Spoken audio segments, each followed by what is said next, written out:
Hello and welcome to the Ice Guys, brought to you by the National Hockey Now Network. This is the show that takes you into the world of the National Hockey League. Every game, every day, from a betting perspective. With pro sports handicappers, Ian Cameron, Alex B. Smith, and various guests from the world of hockey and sports betting. And now, here's your host, Ian Cameron.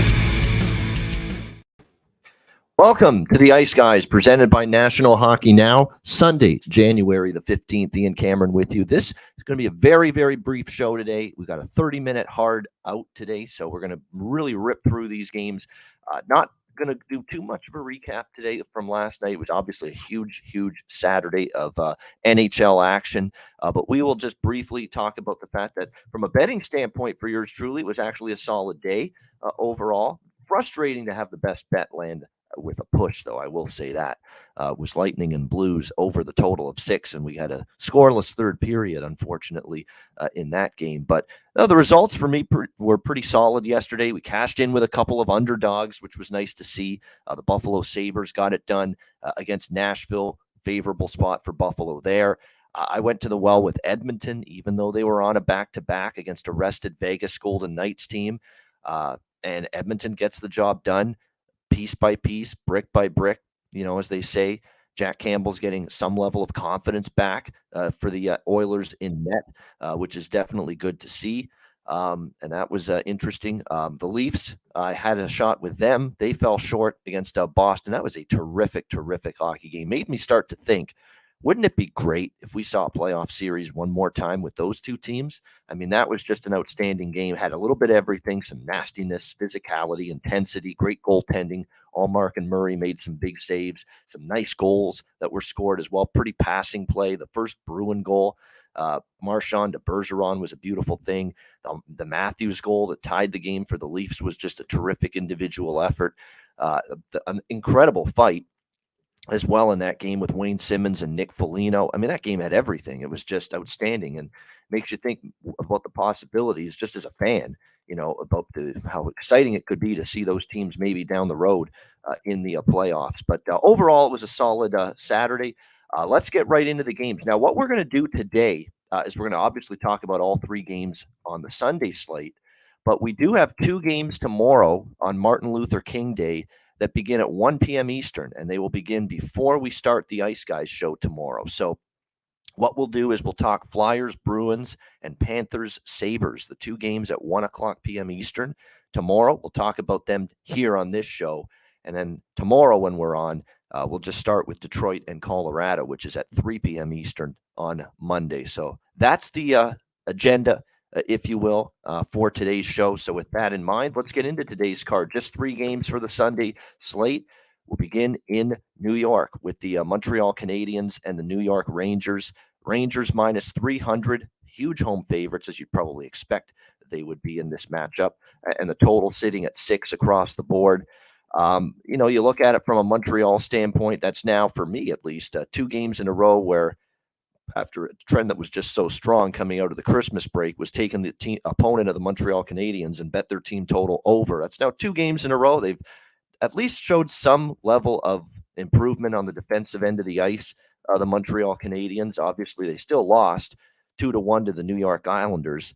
I think a product of it, too, was the Islanders had those 2 early goals in the first period. And, the Islanders did what they would often do, certainly in the Barry Trotz era of this hockey team, was just when they get a lead, sit on the lead and just really try to defend it.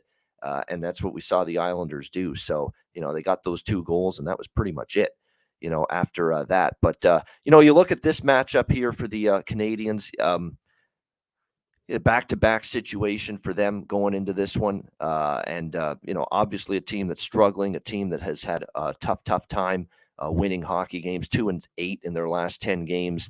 Not an advantageous situation. And the Rangers have a huge rest advantage here going into this game. When you talk about the fact that the Rangers haven't played since Thursday night when they beat the Dallas Stars in absolutely thrilling fashion. The goal that tied it with less than a second to go in the third period. And then Adam Fox wins it in overtime. So right now, it looks like it's a team that certainly has a scheduling advantage in their favor. Montreal, by the way, on back-to-backs this season, 3-3. All right, so not terrible. 500 record for the Montreal Canadiens on the second night of back-to-back games this season. We don't have goalies confirmed yet. We do expect it to be Jake Allen, you would think, for Montreal after Samuel Montembeault was in net last night against the Islanders. Back-to-back, you would expect Allen in tonight. Shesterkin should be the goalie for the Rangers here simply because, they've been off for 2 days. That being said, they do have a back-to-back, the Rangers. This is the front end of a back-to-back. They're in Columbus tomorrow night. Do they go with Halak against his former team today? That's a potential. So this is not a game I've bet yet. This is a game I quite likely won't bet as of right now. I mean, I don't want to lay minus 300 with the Rangers, even with the rest advantage. I just don't want to do that. But at the same point in time, I'm not interested in Montreal at all. And certainly not on a back-to-back situation, even at a big underdog price. Keep in mind, too, Montreal, still, like I said, Goulet and Matheson out on the blue line. Big absences. They miss Brendan Gallagher, too. Like, he's just someone that will stir things up. If the team's flat, not playing well, he'll get it rocking and rolling, a big hit, crash the net, something like that to get the team emotionally invested into the hockey game. And when Brendan Gallagher's injured, which he is right now, obviously you don't have that if you're the Montreal Canadiens. It is worth noting, though, the New York Rangers are a little bit banged up going into this game as well. They just had to put Julien Gauthier on IR. The breadman, Artemi Panarin, right now is day-to-day due to an illness, and they are another team. We talked about the Jets had an illness bug running through the team. The New York Rangers have one going through the team a little bit. Panarin, Ryan Lindgren, the defenseman, is also suffering from this same affliction. Chris Kreider, upper body injury for him. He missed the last game, doubtful as well today. And again, due to the illness of Vitaly Kravtsov, the young 23-year-old, also maybe out today for this game, all due to the illness. For Panarin, for Lindgren, and for Kravtsov, it's all illness-related right now for the New York Rangers. So, you got a team that's a little bit of a bug running through the team, laying minus 300. You might see Halak instead of Shesterkin. So, you know what I mean? It could be a little bit of a risk. I mean, if this is like a one-goal game in the third period late, it wouldn't totally surprise me in this one because Montreal actually has been competitive here the last couple of games, and that's not a position you want to be in when you're laying minus 300. So when I look at this matchup here in this game with the Canadiens and Rangers, it's a pass right now. I think if I get Halak in net, I might take a shot with the over, but that's a maybe. That's a wait and see approach for me until we get confirmations of who's in net. Plus, I want to see if Panarin's a big loss offensively for the New York Rangers because he sets up so much for this hockey team. So this is just going to be a wait and see.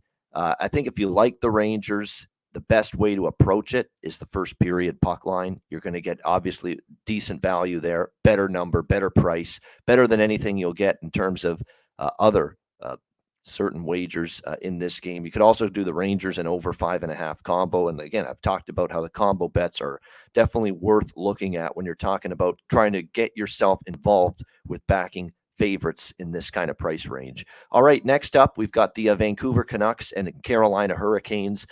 Carolina minus 280 home favorites, 6.5 the total in this one. Both of these teams were in action last night. Carolina, a home win against the Pittsburgh Penguins by a score of 2-1.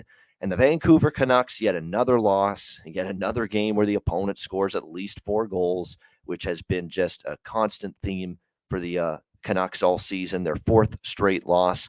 They've lost all 4 games on this road trip that started in Winnipeg and has gone through the East, Pittsburgh, Tampa Bay, Florida, losing all 3 games. Granted, the schedule's been brutally tough for Vancouver. That being said, they're just not winning hockey games. And now it doesn't get any easier for this reeling team as they go on a back-to-back here and face the Carolina Hurricanes. So difficult spot for Vancouver, no question about that. Let's see who's in net for these 2 teams as well here tonight. It'll be interesting to see where they go. Of course, Freddie Anderson got the start last night for the Carolina Hurricanes against the Pittsburgh Penguins, his 2nd straight start in net for them. And look, 35 shots he faced. He only allowed 1 goal. So you got to give him credit. He was very good. And that's the question with Anderson. Can he maintain a strong, high level of play amid all the injuries he's had over the last few years? And that was a positive development that he played that well last night for the Carolina Hurricanes. So he started last night. This is obviously back-to-back. The Carolina Hurricanes still have all 3 goalies with the big club. They haven't sent anybody down yet. I think eventually they're going to have to. Optimally, you don't want to carry 3 goalies on your roster long term. You eventually want to make a decision here and send one of them down to the AHL. The question is going to be, who is that going to be? But right now, it sounds like it could be Pyotr Kochetkov in net here for the Hurricanes. But again, we don't have 100% confirmation on that. I mean, when you look at this Hurricanes team, they had that 4-game losing streak, which was a bit of a mirage 4-game losing streak because, when you assume 4-game losing streak for a team, you assume, they're not playing well. They're playing poorly. They're just not playing their best hockey. Well, that wasn't necessarily the case with Carolina during that 4-game losing streak. In fact, three of those games, they outshot the opponent. 2 of them, they outshot the opponent and outplayed the opponent very heavily, and they just did not get the results to go with it. So you knew that team was a 4-game losing streak, but in a few of those games, they were playing better than the final score would indicate. And sure enough, they've now won 2 in a row against Columbus and Pittsburgh to get themselves out of that little funk. And now they have this Vancouver team. Look, it's very simple right now with the Canucks. I'm either betting a team total over for the opponent or a full game over. It really is that simple. Now, the fear here with the full game over is Carolina doesn't always want to play up and down hockey. They're very tight defensively. It could be Kochetkov, who we know is capable of playing very well. So that would be the fear right now of betting an over involving Carolina, but it's the only way I could play it from a total standpoint. There's no freaking way, none, that I'm taking a Vancouver game under right now. No way.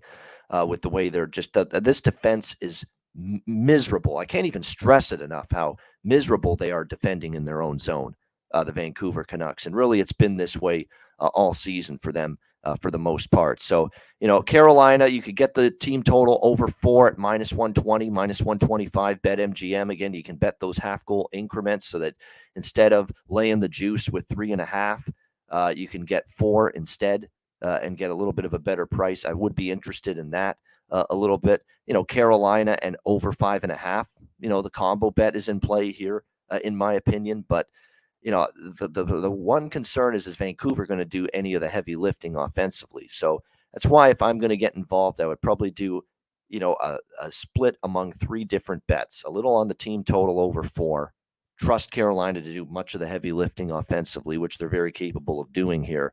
In this matchup, a little bit on maybe a Carolina and over 5.5 combo, and maybe a little bit on the over 6.5 for the full game. But again, for that over 6.5 to cash, we're going to need Vancouver to score some goals here. Though that's the one thing they have been doing, though, and they've been doing so against good teams as well. Let's also not totally lose sight of the fact that in this 4-game losing streak for the Canucks, they've scored 15 goals in those 4 games. They scored 4 against the Jets, 4 against the Pens, 4 against the Lightning, 3 goals last night against the Panthers. So it's not like they haven't been scoring goals here, the Vancouver Canucks. So that's what I'm going to do. We're going to do a little three bets. We're going to do smaller bets because we don't want to just go big on each of them. If you're going to attack one single game in multiple ways, you've got to just spread it out with smaller bets, and that's exactly what I'm doing with multiple smaller sized wagers in this game with Canes team total over 4 -125, Canes and over 5.5, full game over 6.5. That's what we're going to look toward here in this one. All right, Arizona and Winnipeg. We've got Winnipeg -350, home favorites, 6 the total in this one. The Coyotes, you got to wonder if Tank for Bedard is on it and full steam ahead for the Coyotes because they just can't get out of their own way. They didn't play that bad. In fact, Minnesota was very, very lackadaisical last night and still got the victory 2-1 over the Arizona Coyotes. But Arizona has now lost 8 in a row. It's difficult to, back this team at the moment. The Jets have won 7 of their last 9 games. They're playing very well again. They had that loss against Detroit, which was really a one-off where, they just didn't have a good game. They had a clunker. It was probably Connor Hellebuck's worst game of the season. in net, and they bounced back. They beat the Sabres and the Penguins back-to-back games since then. They pretty much dominated the Arizona Coyotes. They've won 4 straight, 5 of the last 6 head-to-head meetings against the Arizona Coyotes. We'll see if that keeps going here in this one today. You look at who's going to be in net. Vejmelka will be in net once again for Arizona in this game. And again, the key with the Jets, too, is that they are about as healthy as they've been in a very long time. The only 2 regulars and key contributors that are still out are Mason Appleton on up front and Logan Stanley on the blue line. Other than that, this is a team that has become very, very, very, very good. I've got to ask myself here with our guy Ice X here. I hope he's doing okay financially. That's all I've got to say. I mean, I see him every day in the chat. He's talking all these ugly teams, and it sounds like he's betting them here. And I'm fearful for his financial well-being. I'm fearful he might do a Robin Leonard and file for Chapter 7 bankruptcy at some point with some of these picks. I know, I understand going for. Is he trolling? Okay, that maybe that's it too. But I hope he's not betting every single one of these. That's all I know. But speaking of Robin Leonard too, with the Chapter 7 bankruptcy here in this, I mean, I'm looking at this here when it comes to Robin Leonard. It's a sad situation. I mean, it really is. I hope him and his family are doing okay. Obviously, we know he's had struggles, mental health, and all of that. He's had just so many struggles with that, and you just hope he's doing okay at this point in time. So, it's an unfortunate situation for him. We wish him the best. This is probably a game. Look, it's just very, very difficult to find value here with Winnipeg. And look, you could get Winnipeg sleepwalking. It's not out of the realm of possibility. They're back home. They had won the last 2 games of that road trip. It is 3 games in 4 nights for the Jets as well with travel. This is not a high intensity, high energy spot for Winnipeg, not by any stretch of the imagination here. So, this is just a game I'm staying off. They have played tight games. It's a really interesting point you make, Grinch, because I said that Winnipeg's dominated. They have won 4 straight. Last 2 were in overtime. So if you want to take a shot with what is Arizona draw double chance here? I mean, I don't love it, but certainly going to get a decent price with that. Because I want the security of it going to overtime or a shootout, and if they lose, you still might cash. Yeah, Arizona or draw is plus 150. It looks like. So again, you cash that bet if Arizona wins the game at all, or the game goes to overtime or a shootout, and Winnipeg wins. You still cash that bet. The Arizona double chance. So you look at this as a situation here where. That's not bad. That's not a terrible. This is not a great spot for Winnipeg. It's probably not a good one either for Arizona because they're on a back-to-back on the road, and they've been terrible on the road. But these 2 teams have gone to overtime 2 straight head-to-head meetings. Earlier this year in Arizona, it was a 3-2 win for the Jets back on October 28th at Mullet Arena. Last year in Winnipeg, it was 2-1 for the Jets in overtime against the Coyotes. So, it's not a bad way to throw a couple bucks on that, an Arizona draw double chance type of bet, plus 150, not bad if you ask me, if you want to go in that route. All right. So those are the 3 Sunday games. And as you can tell, I'm really lukewarm on all of them. I have a decent opinion on the Vancouver Carolina game, which is probably where we're going to end up going for best bet at the end of the show. But now we'll turn our attention to Monday games here on this slate. First 2 Monday games, we've got the Philadelphia Flyers taking on the Boston Bruins. And right now we see the Flyers at around, Bruins rather, minus 300 in this range as home favorites in this game. There's only a couple books that have lines on this, total 6 right now, pretty much across the board in this one. Obviously, the Bruins, you talk about spots that are dubious. The Bruins obviously bounced back, and they've still not lost 2 games in a row all season. They bounced back from the loss against Seattle, and they beat the Toronto Maple Leafs 4-3 last night. Now you're looking at an early Monday game. The Bruins are used to these, though. They play a lot of these early afternoon games. We'll see if they maintain that momentum here against the Flyers. I'm not totally against a Flyers look of some kind here in the first period or on the money line. Like, look, you have to be measured when you're taking big underdogs. You can't just fire away on every big underdog. You're going to be crushed if you do that. But I damn sure know that you're not going to break the. You're going to run a major risk to your bankroll if you're betting huge favorites regularly as well. So it's a balancing act. You've got to be careful with betting too many big favorites, but at the same time, you also don't want to be betting too many underdogs, big underdogs. You want to look for situations. You want to look for spots. You want to look for team that's maybe in better form, getting that big underdog price than the money line price indicates. And to me, that's Philadelphia right now. Their form is better than a plus 250 underdog. I don't care if they're playing Boston or not. That's the way I'm seeing it right now with Philadelphia. They're 7-1 in their last 8 games. That's a better form for this hockey team. They're in better form than plus 250 would tell you. So that's the way I kind of look at this game. And like I said, the Bruins are coming off a huge win. It was full of intensity. It was a division battle with the Toronto Maple Leafs. They might see each other down the road in the spring. You never know at some point. This is not let's lay minus 300 in an early start game for Boston coming off a big time win against a division foe, against a red-hot Philly team. You know what I mean? That's not exactly a let's run out there and lay minus 300 kind of bet here for me. In this game. So I am very much interested. Now, again, this is tomorrow, Monday afternoon. Let's see who the goalies are. Let's see what the status injury-wise is for both of these teams right now, because we do have, obviously, for the Flyers, couple absences. There is some chatter that Couturier and Atkinson, who are on IR for the Flyers, might be returning in the near future. Of course, Jake DeBrusk is going to be out long-term. The Bruins do have plenty of depth, so they can survive being without him, and they've shown that already. But when I look at this matchup, this is definitely potential for a live road underdog, in my opinion here. So as of right now, I'm leaning toward a Philly first period full game money line split. Again, I think if you're going to fade Boston, you have to make first period part of the equation. Because how many times have we seen the Bruins start slow, come back, and still win the game? So you don't want to that's why you don't want to put the whole thing on the full game, usually, if you're going to fade the Bruins. They've been a very good comeback team.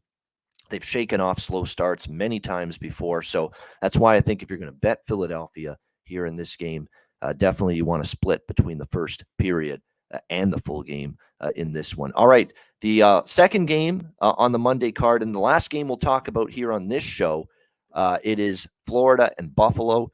We've got Florida minus 130 road favorites in this game, and the total, I'm seeing 7, by the way, with a total in this Panthers and Sabres game. I'm just making sure that is correct. Yeah, all the books that have a line posted already for these Monday games have 7 for the total here between the Panthers and the Sabres.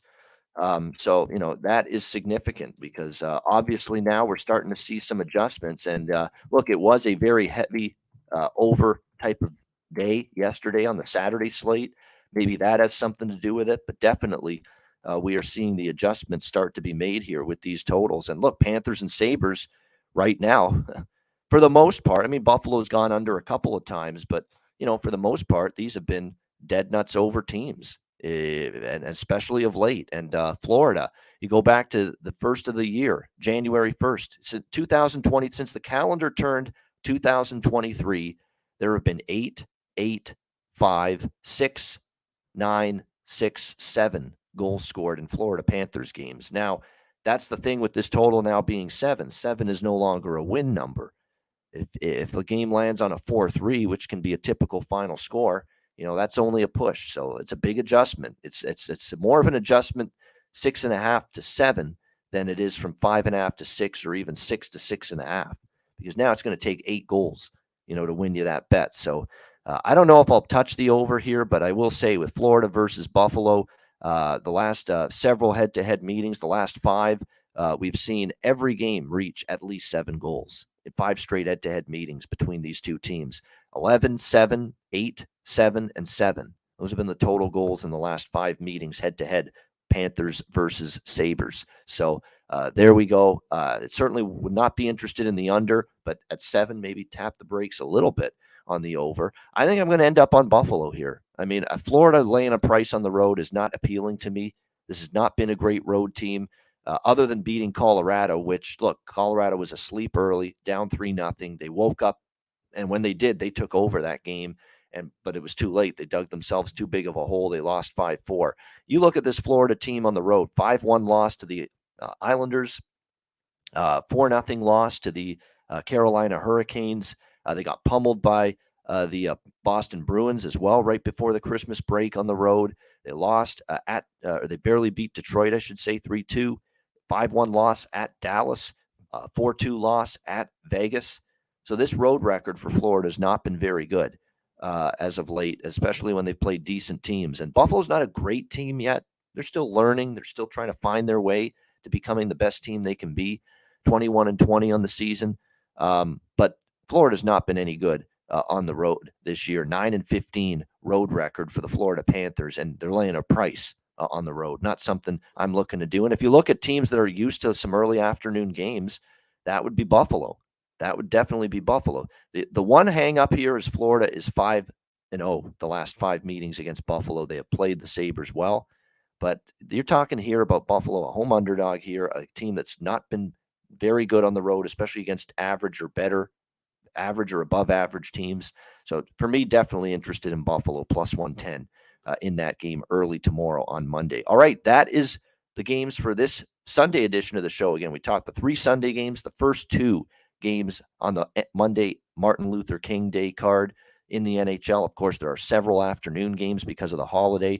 So when we do the show on Monday, we will break down at 2 p.m. Eastern. We will break down every game's, the rest of the card for Monday, starting with Detroit and Colorado, which gets underway at 3 p.m. Eastern. And then so we'll do the remaining 9 games on the NHL card for Monday, starting with Detroit, Colorado. So that'll be on tomorrow's show. So make sure you join us for that.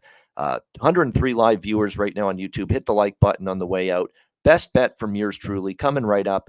And we'll hear from both of our sponsors back to back, Gramco and Manscaped. All right, whether you or your team's game is on the field, screen, racetrack, or the ice, Gramco is for the game. Grown by farmers who spent years developing premium hemp genetics, Gramco provides customers with consistent quality Delta 8 products ready for any occasion. Gramco currently offers numerous Delta 8 products such as vape cartridges, disposable vapes, pre-rolls, gummies, wake and bake coffee, and more. Gramco offers an enjoyable legal high delivered discreetly and directly to you, and is also available at many American retailers as well.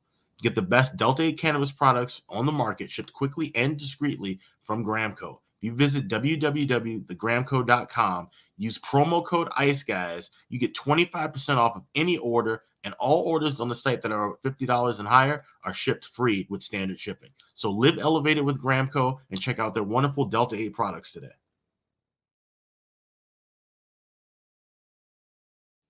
Support for the Ice Guys is brought to you by Manscaped, our good friends at Manscaped, who are the best in men's below-the-waist grooming. Their products are precision-engineered tools for your family jewels. Manscaped's Performance Package, the ultimate men's hygiene bundle. Join over 7 million men worldwide who trust Manscaped with this exclusive offer for you, courtesy of the Ice Guys.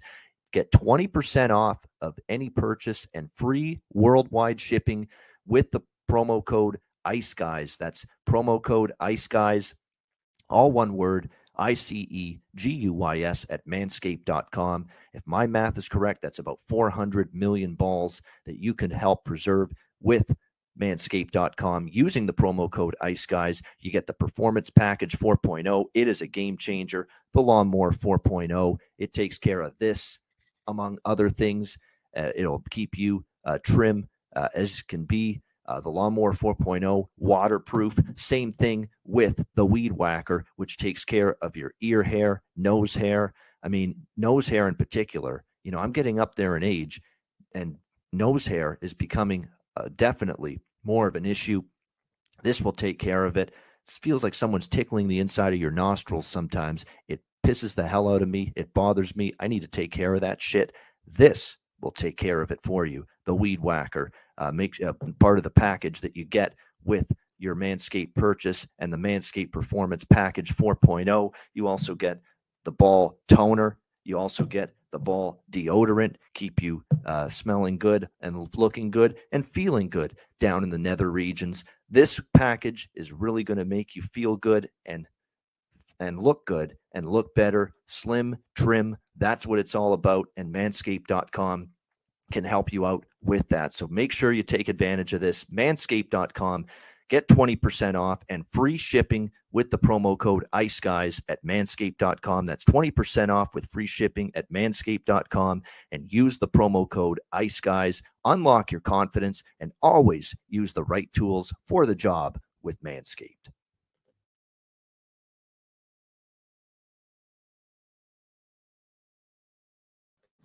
All right, we're back here on the Ice Guys, and it is time for best bets here to wrap up this show. All right, it's going to be the Vancouver-Carolina game, and I'm just determining which of the three that I'm going to be betting in that game is the best method and the best approach. I'm going to go with that over 6.5. I'm going to trust Vancouver. The one thing about Vancouver is they're fighting, they're battling, they're playing hard. They really are. I mean, they haven't rolled over. I mean, they gave Pittsburgh a game, they gave Tampa Bay a game, they gave Florida a game, and they just fell short because they just can't keep the puck out of the net. So I think they'll find the back of the net at least a couple times. Carolina will do the rest against a horrendous Vancouver defense, which is probably going to be in even more dire straits on the back-to-back on the road. So let's go Canucks, Hurricanes, over 6.5 here, minus 120. That is going to be my best bet here for this Sunday NHL card. There we go. And by the way, Bruce Boudreau, on the way out here, Bruce Boudreau looked like a beaten man, a defeated man in his post-game press conference last night. That was so sad to watch that. It was like a puppy being tortured. Seriously, it was. Like these rumblings that Rick Tocchet is going to take over as the head coach of the Canucks in the very near future. And they've got this guy dangling in the wind who is a good man, a good guy, funny guy, great character, Bruce Boudreau. You can criticize his coaching and, lack of playoff success in the past, but in terms of an individual, as good as it gets, and for the Canucks to be treating him that way, it's wrong. It's shabby. If you're making a change, get it done. Don't let him just go through this right now with this team and having to ask questions or answer to questions from the media about what do you think, hearing about replacement on the way. That's a disgraceful way to treat your employees. Disgraceful. Say what you will. Yeah, it hasn't gone well. I get it. You're not happy. But I expect more from Jim Rutherford, who has been around the block, who for the most part has treated everybody with grace and class.